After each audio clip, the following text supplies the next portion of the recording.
सरकार चाहती है कि ये कर्जा कम किया जाए, खर्चे कम किए जाएं, उसका जाहिर है कुछ स्कीम्स के ऊपर उसका असर पड़ेगा।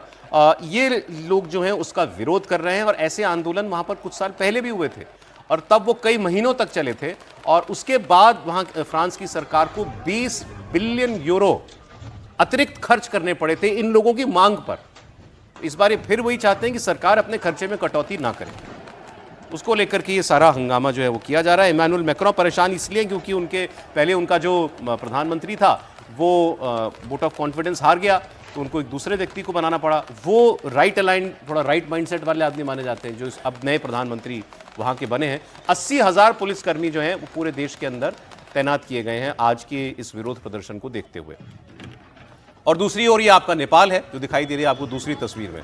तो यहाँ एशिया का नेपाल यानी भारत का पड़ोस और वहाँ यूरोप का शक्तिशाली देश फ्रांस, एक जैसी ही हिंसा जो है वो देख रहे हैं। कई मायनों में समानता भी है, यहाँ भी तो पॉलिटिकल क्लास के खिलाफ, सरकार के खिलाफ गुस्सा था, वहाँ भी इस वक्त वही दिखाई दे रहा है। नहीं, यहाँ भी वही है कि करप्शन था, नेपोटिज्म था, और वहाँ भी जब मैं एक स्लोगन देख रहा हूँ तो वो भी वही है, money for wages not for war. तो वो कह रहे हैं कि आप जनता पे खर्च करिए, हमारे ऊपर खर्च करिए। और एक और अगर आप कहें कि समानता क्या है, तो यहाँ कम्युनिस्ट गवर्नमेंट थी, कम्युनिस्ट गवर्नमेंट का करप्शन था, उस पर ये अल्ट्रा लेफ्ट के लोग थे। वहाँ भी ये जो पूरा मूवमेंट है वो लेफ्ट के लोग चला रहे हैं। और एक चीज़ देश के लोगों को जानना ज़रूरी है, जब हम फिस्कल डेफिसिट की बात करते हैं, कोरोना में हमारी जो इकोनॉमी थी वो 27% प्लस माइनस चली गई थी, 27% से अधिक नीचे चली गई थी। उसके बावजूद हमने अपना फिस्कल डेफिसिट बचा कर रखा है। आज दुनिया के सबसे ज़्यादा वित्तीय अनुशासन वाले देश में है। और जिस ऑस्टेरिटी मेजर्स की आज बात हो रही है, आज हर जगह कहा जा रहा है कि गवर्नमेंट का साइज छोटा करो, कम खर्चे सरकारों पर को, ये काम नरेंद्र मोदी ने 2014 में आने के साथ किया। तो कई बार जो भारत में लोग कहते हैं ना कि अच्छा यहाँ क्यों नहीं गुस्सा आता, गुस्सा आता है लोगों को, लेकिन यहाँ की सरकार ने, जिसको हम बार बार कहते हैं रिफॉर्म वाले मेजर्स, वो स्टेप्स अपने आप समय समय पर सरकार लेती रहती है। हम वित्तीय अनुशासन के मामले में कमाल का काम कर रहे हैं। अब आपने कहा spend on wages not Wars, ये लोग ये कह रहे हैं। हाँ, तो अभी तो यूक्रेन में सीधे तौर पर नहीं, लेकिन पीछे से हथियार से, पैसे से ये सारे यूरोप के देश खड़े हैं और फ्रांस अग्रणी है उसमें।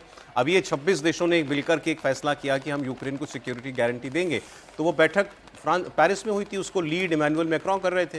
तो ये लोग ये कह रहे हैं कि भाई तुम जंग कर रहे हो, उस पर पैसा खराब करते हो और फिर कहते हो कि हम कर्जे उतारेंगे और अपने खर्चे कम करेंगे। तो पहले वहाँ पर खर्चा कम करो। वहाँ लोग ये भी कह रहे हैं ना कि आपकी पॉलिसी आज तक ठीक नहीं, अवैध घुसपैठिया चला रहा है, हमारे देश पर उसका बोझ बढ़ता चला जा रहा है। वहां की जो फार राइट लीडर है ना, मरीन ली पेन, वो बार बार ये कहती हैं कि अगर यही हाल रहा तो हम तो अपने देश में अल्पसंख्यक होते चले जा रहे हैं। तो एक तरह से अगर आप देखें तो दुनिया के कई देशों की समस्याएं एक जैसी हैं। और इसीलिए जब हम भारत के संदर्भ में बात करते हैं, इमिग्रेशन, इलीगल इमिग्रेशन, और इसीलिए भारत में भी अवैध घुसपैठिया, और जो हम लोग पहले बात कर रहे थे ब्रेक के, SIR नहीं NRC चाहिए आंतरिक सुरक्षा के लिए जरूर। समीर जी, दो तस्वीरें, एक नेपाल एक फ्रांस। निश्चित रूप से। और जब फ्रांस के यहाँ जब बैठक हुई थी, फ्रांस ने कहा था कि भाई यूक्रेन को हम सब साधन, सुविधा और संसाधन उपलब्ध कराएंगे, तब भी बहुत उसका विरोध हुआ था। तब आप फ्रांस के अखबारों में कई लोगों ने लेख लिखे थे कि भाई आपके पास इतना अगर साधन सुविधा है कि आप यूक्रेन को दे सकते हो, तो भाई आप फ्रांस के लोगों के लिए क्यों सुविधाएं उपलब्ध नहीं करा रहे, क्यों यहाँ पे गरीबी कम नहीं हो रही, क्यों यहाँ आर्थिक असमानता बढ़ती जा रही है, क्यों अनएम्प्लॉयमेंट फ्रांस के अंदर बढ़ते जा रहा है, और क्यों लेबर क्लास के लिए स्थितियाँ मुश्किल होती जा रही है। तो ये लगातार अखबारों में भी वहाँ पर मैक्रो के खिलाफ एक आर्टिकल लिखा जा रहा था, खबरें चल रही थी, सोशल मीडिया पे लगातार उनकी जो पॉलिसी है सरकार चलाने को लेकर उससे नाराजगी हो रही थी। ये देखिए जरा कैसे मुंह ढक के लोग प्रदर्शनकारी सड़कों पर हैं। बिल्कुल, यहाँ भी वही आपको ज्यादातर यूथ दिखाई देगा सर। युवा उतरा लगातार, एक कैंपेनिंग जो चल रही थी, मुझे लग रहा है इसको आज काफी लोग उतरे। और हालांकि सुरक्षा का नजर मेट्रो फिलहाल वहाँ मेट्रो को बंद कर दिया गया है कि मेट्रो में ये वहाँ पर जाना जाके, लेकिन बहुत तोड़फोड़ भी शुरू कर दी है, वहाँ पर हो रहा है। ये एक संकट का समय भी है फ्रांस के लिए, क्योंकि अगर यूथ इस तरह से दौड़ता रहा और विपक्ष का समर्थन मिलता है तो बहुत मुश्किल होगा मैक्रो के लिए। कल ही उन्होंने भी अपने प्रधानमंत्री को नियुक्त किया है, नए प्रधानमंत्री को। अब क्या मैक्रो के जाने की बारी आने वाले समय में, जिस तरीके से वो कहते हैं कि फ्रांस में एक बार उपद्रव शुरू होता है तो बहुत जल्दी रुकता नहीं है। कि हमने देखा था जब एक 17 साल के लड़के को गाड़ी ना रोकने के लिए सिग्नल पर गोली मार दी थी, तो उसके बाद किस तरीके से पूरे फ्रांस के अंदर, मतलब खासतौर से पेरिस में एक उपद्रव हुआ था और आग लगा दी गई थी। बहुत लंबा समय वो चला था। तो अब ये मुश्किल का समय, अब देखते हैं मैक्रो उसको कैसे मैनेज करते हैं, क्या वो लोगों से अपील करते हैं। नेपाल में और फ्रांस में, जो पेरिस में मैं देख रहा हूँ, क्योंकि पेरिस में था, पेरिस दुनिया के सबसे महंगे शहरों में से एक है, बेहतरीन शहरों में से फैशन के लिए भी, और वैसे सबसे महंगे शहरों में से।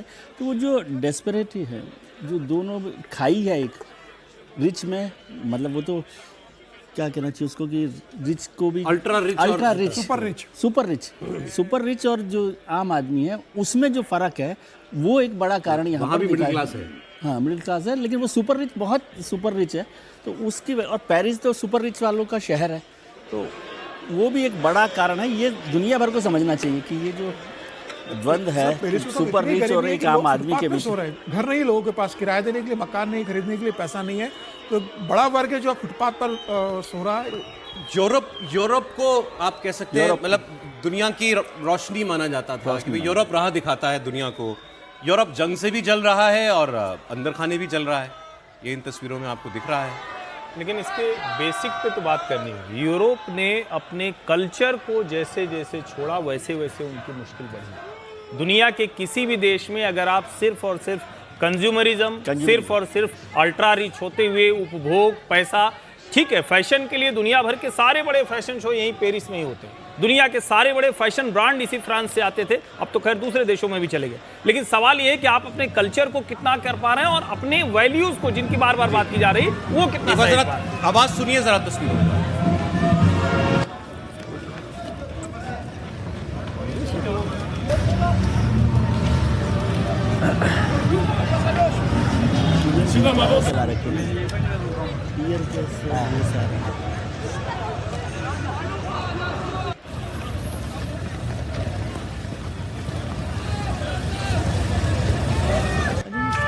तो एक तरफ प्रदर्शनकारी को रास्ते में आग लगा रहे हैं, सब डस्टबिन हैं, इनको जला करके रास्ते रोक दिए गए हैं।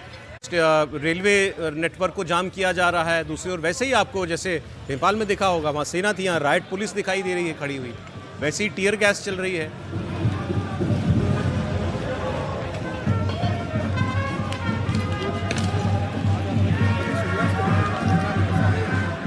चकाचौंध रहती है, वो रात को भी चकाचौंध रहती है। इतना पैसा है, आज उस देश की क्या हालत हो रही है।